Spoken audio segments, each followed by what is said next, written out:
Welcome back. A study by the World Health Organization has found that the drug remdesivir, the same one President Trump took, did not reduce mortality rates in large groups of patients. William Marks reports from London.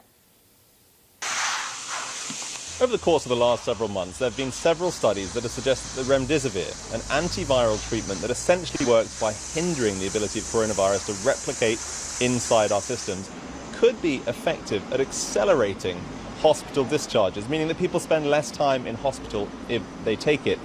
This latest research, though, from the World Health Organization, part of the Solidarity trial across 11,000 patients, 30 countries, 400 hospitals during the course of a 6-month test period, has indicated that is not the case. Interim results from the trial now show that the other two drugs in the trial, remdesivir and interferon, have little or no effect in preventing death from COVID-19 or reducing time in hospital.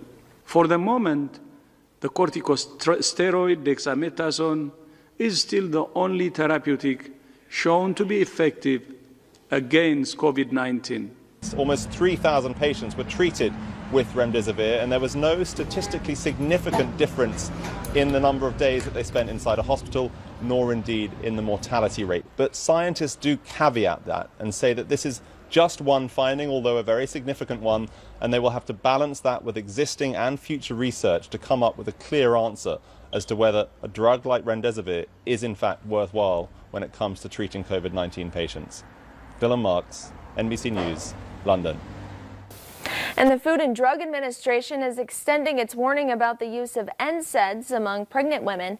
The agency says these medications such as aspirin, ibuprofen, and naproxen should not be used after 20 weeks of pregnancy. That's because NSAIDs may cause rare but serious kidney problems in unborn babies that can reduce the amount of amniotic fluid.